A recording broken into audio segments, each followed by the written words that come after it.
Hey everyone, congratulations on finishing week 2. And as we approach week 3, I thought I'd send out a quick video commenting a little bit about your reflections on our film that we watched, Weapons of the Spirit. Also, to take that and talk a little bit more about our moral norms. And then I want to give you some insights into how to have a successful week number 3. So let's start with that first.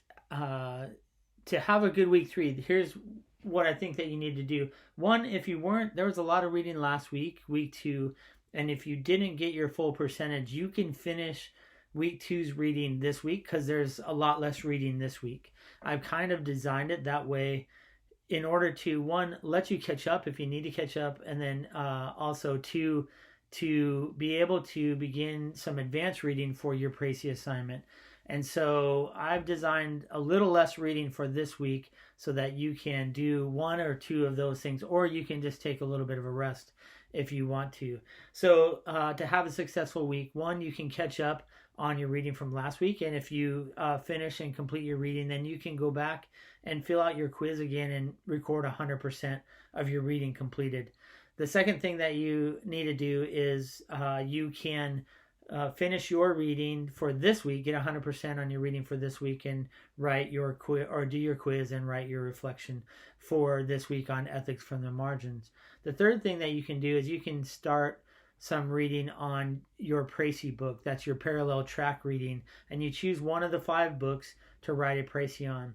I uploaded a Précis on Moral Vision of the New Testament. So you just read several of the chapters from Moral Vision of the New Testament, and I've written a sample Précis for that, so you can take a look at it. Plus, it will help maybe cement some of the major ideas, but you can model your Précis after that one. A couple of things to know about the Précis. One is it's short and succinct. Again, like I said, focus on the important things and how the author supports his or her thesis. And then make sure to not use too many quotations, probably 2 to 3 at most. And the third thing is be careful about your grammar, your syntax, and writing active sentences. Some of the most common mistakes are writing passive sentences, incomplete sentences, or run-on sentences. And then so you can get started on reading for that or writing your Précis for week number 4. That will be the focus of week 4. So that will be your reading and that will be your assignment for that week. And then finally, the last thing that you can do, that was the last thing that you can do. So that's how to have a successful week 3. Catch up on reading from week 2, do the reading for this week, and then finally you can get some advanced reading done for next week. Okay, let me pause there and then let's talk a little bit about the film. So a lot of you, and this is true almost every time I've shown the film in different audiences, the common responses, just existential responses, are inspiration and challenging and asking the question about what we would do in that circumstance, what we would do as individuals, or in the ministry context that we are in, either leading in or participating in, what would our community of faith do?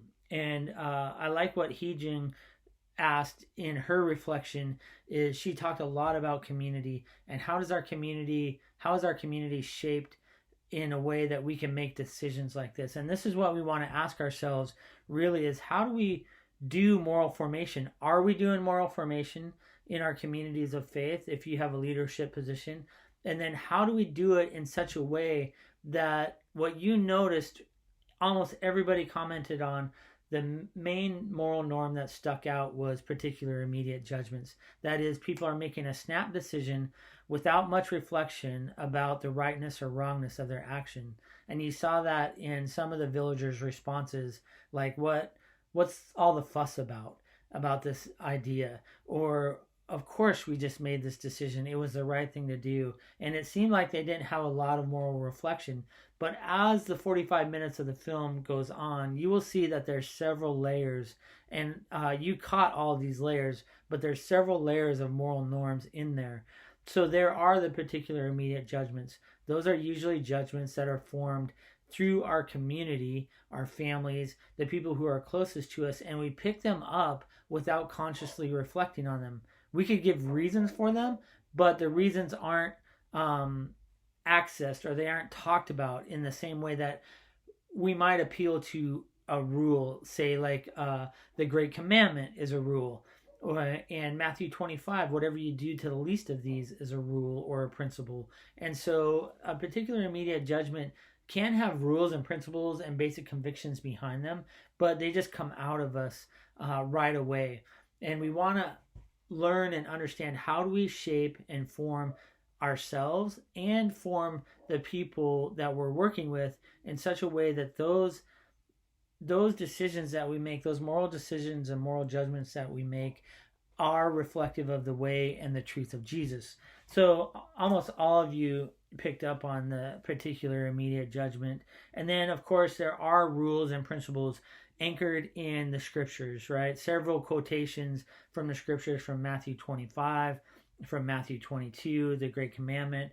Of course, the Good Samaritan was talked about, and the Good Samaritan is a paradigm, right? It's a story that's told to illustrate a lesson. What does it mean to be a neighbor to someone?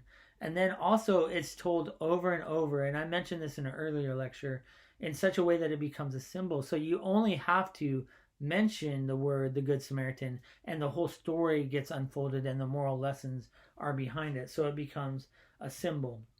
A lot of you talked about the importance of their Huguenot history, and how that has become, again, a paradigm.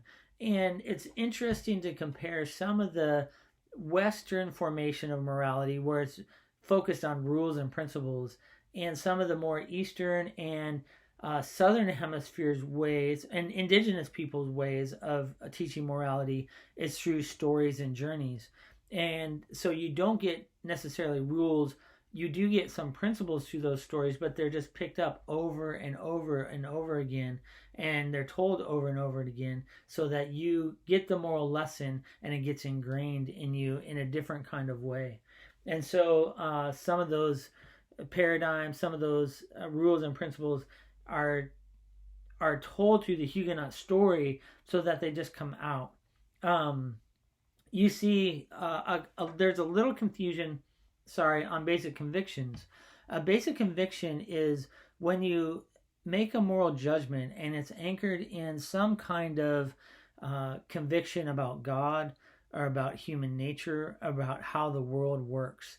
And so I liked how Grace talked about it in her reflection, in that the villagers saw the image of God in the Jewish people. The Nazis saw the Jewish people as less than themselves. And we have this important conversation right now in our culture going on about race, racial justice, racial reconciliation, and some of those questions. And so that's a fundamental question that we have to ask ourselves when we encounter an other, whatever that other might be. And so that's an important part of our moral judgment, is how do we form our basic convictions about God, about humanity, about sin, about goodness.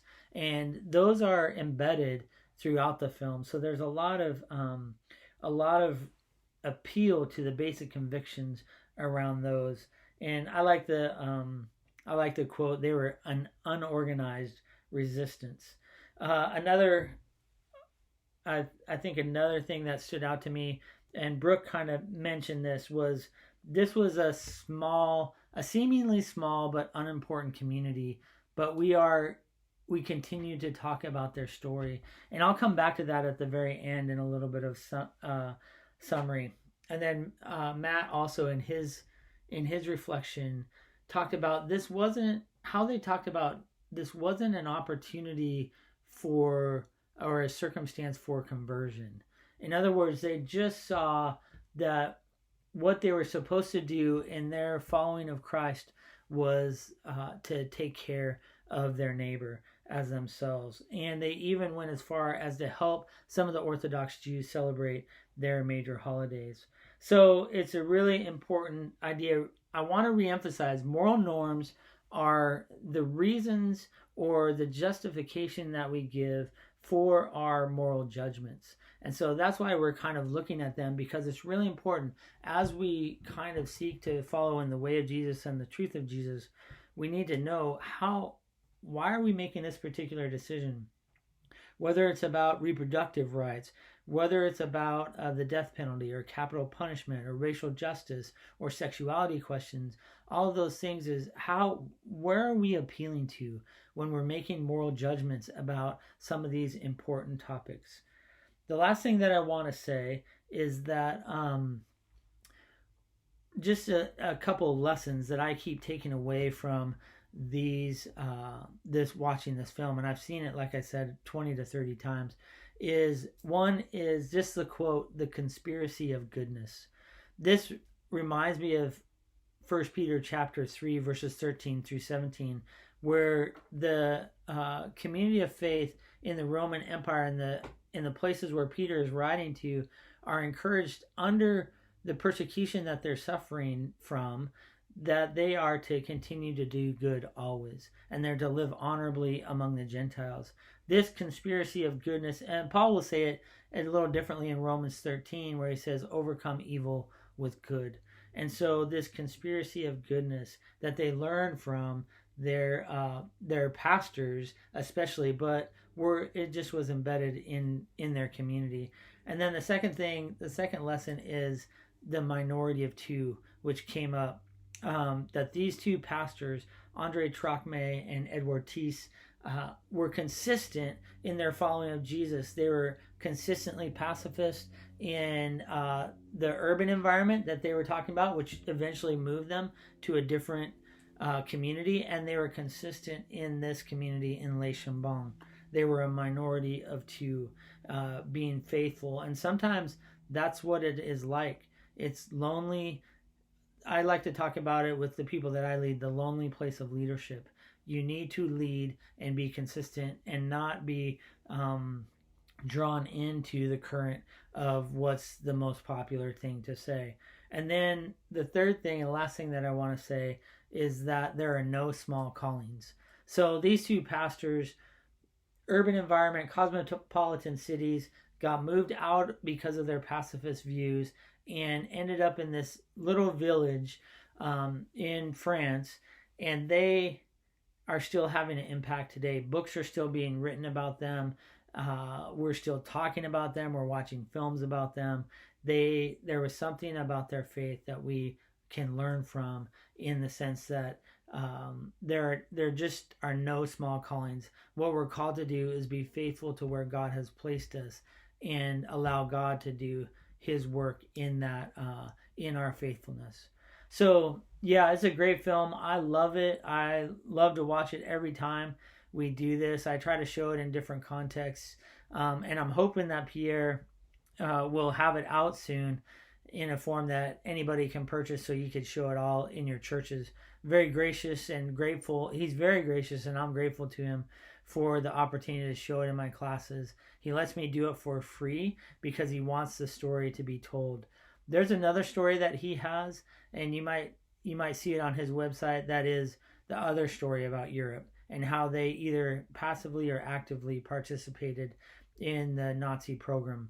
And so but what we want to focus on here is this story. How do we form moral judgments in such a way that our particular and immediate judgments come out like the villagers did? Okay, that should be enough for this week. And have a good week reading. I will have another office hours to answer any questions about the Précis, probably on Tuesday or Wednesday. I still need to figure out my schedule a bit. And then so you can jump in and ask any questions that you have about the assignment for week 4. Have a great week.